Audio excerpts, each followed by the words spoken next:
All right, so I am here today, and most of you are probably who know me and have heard me talk before are probably expecting that I'm going to talk about the amazing disaster heroes that I've been able to meet throughout my career over the last 20 years, and then since I wrote a book called Disaster Heroes, focusing on everyday people who've done amazing things to help communities respond and recover and rebuild after disasters. And that was what I was going to talk about today, and I had a slide presentation prepared on examples of amazing people like you who could help and step up during disasters and how you could all be disaster heroes.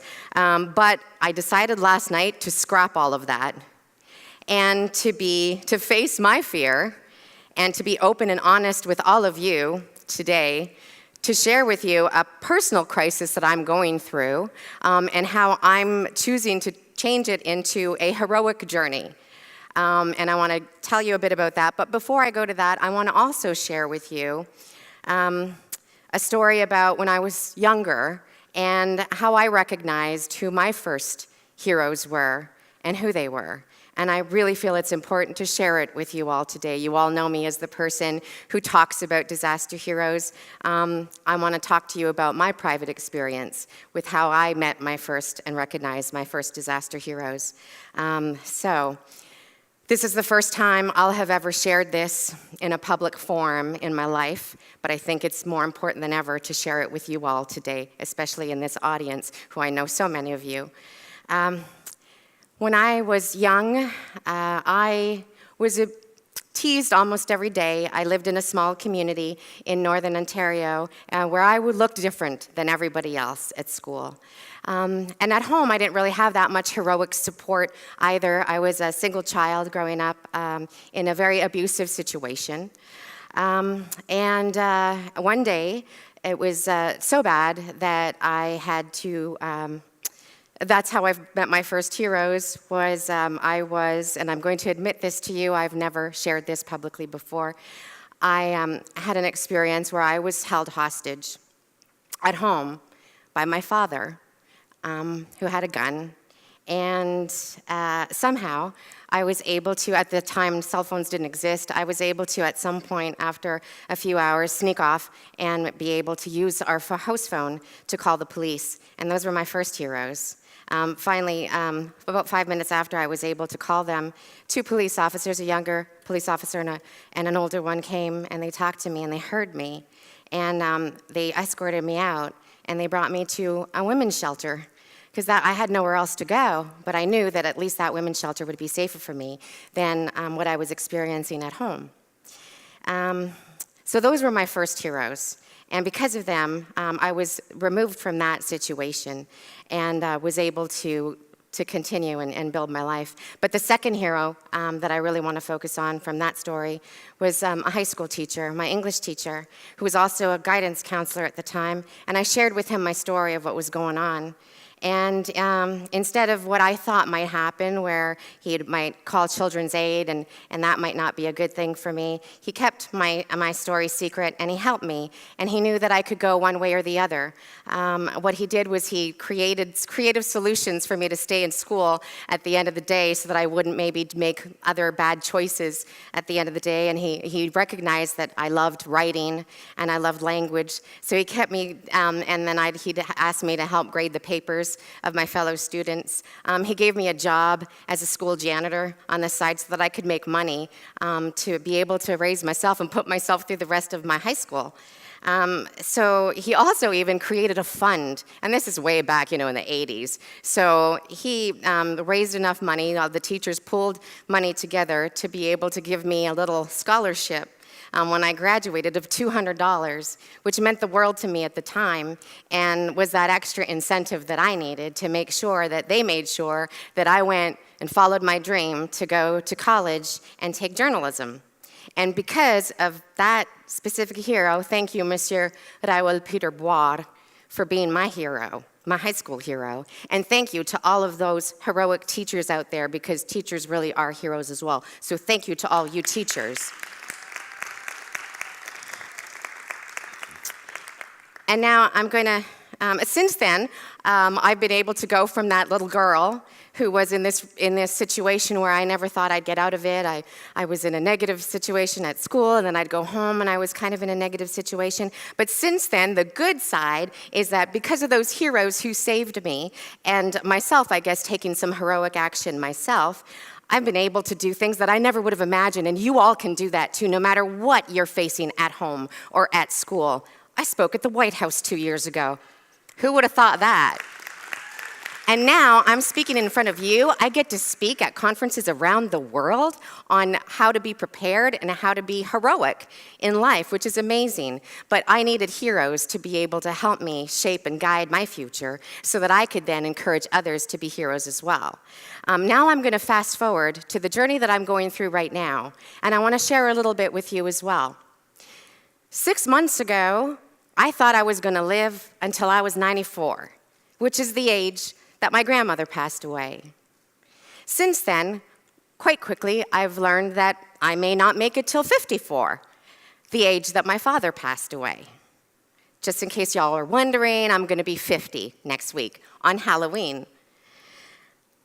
So, with that news, I could deal with that in a couple of different ways, right? You hear something like that, you can, of course, you're scared about it, and you can choose to be bitter about it, or figure out now, okay, this is a different life circumstance, and I have to deal with it and figure out how I'm going to be my own hero and deal with it in a positive way. And when I first started telling a few close people about what I was going through, I would get a couple of different common reactions. One was just the whole kind of, oh, it's going to be fine, everything's going to be okay.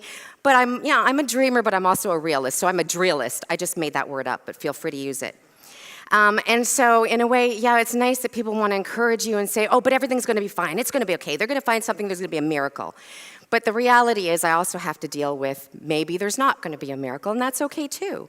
And then the other reaction that I would get a lot from people is, well, why didn't they find this out sooner? And whose fault is this? And who's to blame? And all of this negative, going back and looking at. But I'm choosing, I don't want to think about and focus on what could have been or should have been or whose fault it was. It's nobody's fault. It is what it is. And I'm in the situation that I'm in now, and I have to deal with it in a positive way. And I don't want to spend whatever rest of my life I have being negative or thinking negative thoughts. I want to spend the rest of my life, and I might have 20 years. I might have 1 year. We're all terminal. But whatever time I have left, I want to make sure that I spend it the way I want to be. I want to be happy. I want to smile. I want to dance. I want to do all of those positive things. It doesn't matter what my situation is. If anything, it's going to make me try to do all of those things that much more and that much harder because I know that I might not have as long to be able to do it. So I'm going to cram it all in right now while I can. And the other thing that I've noticed is that what I'm going through is affecting a little bit of my thought process. So, and because I don't have slides prepared for this, I'm just going to reference my notes for a second, just to make sure that I don't forget what I'm saying, and one of the messages that I wanted to share with you. Okay, so a couple of the things that I decided to do to turn this into a positive thing was I realized, oh man, I don't have a will, and I need a will. We all need a will anyway. And I thought, well, I don't have family that it would go to. I don't have children, and I don't have a spouse. So I thought, well, I don't want the government to get it or it to just sit there in limbo. So I thought, well, I need to start making a will. And then I thought, well, I'll call my girlfriend up, my best friend from kindergarten. And I told her who knows what's going on. And I said, well, why don't you come and visit, and we'll do like a girls' weekend, and we'll sit down and we'll think about, okay, how much money I'm going to have to play with when I'm gone and where it should go.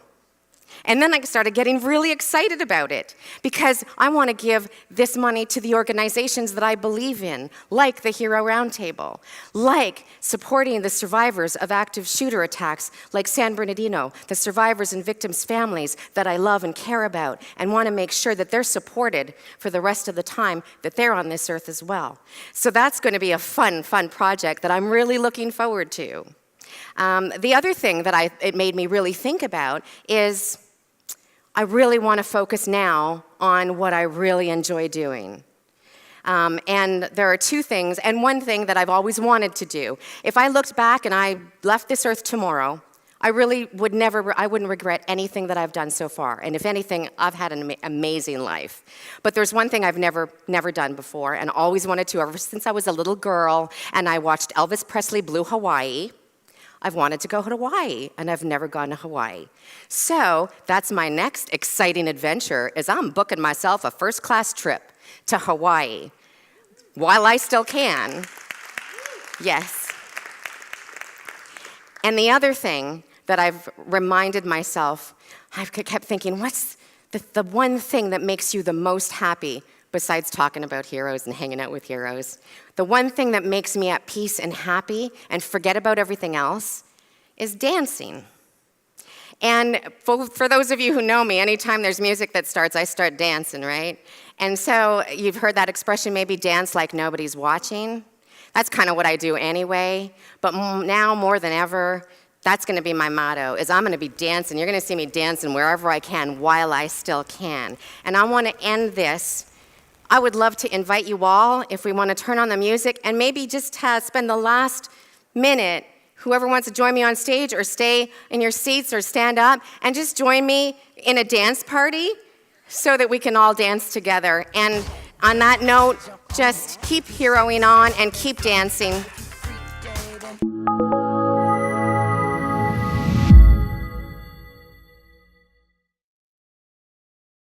The Hero Roundtables are the global events that ask the question, what is a hero? You've just seen one hero talk. To find more and join the conversation, visit our website or social media.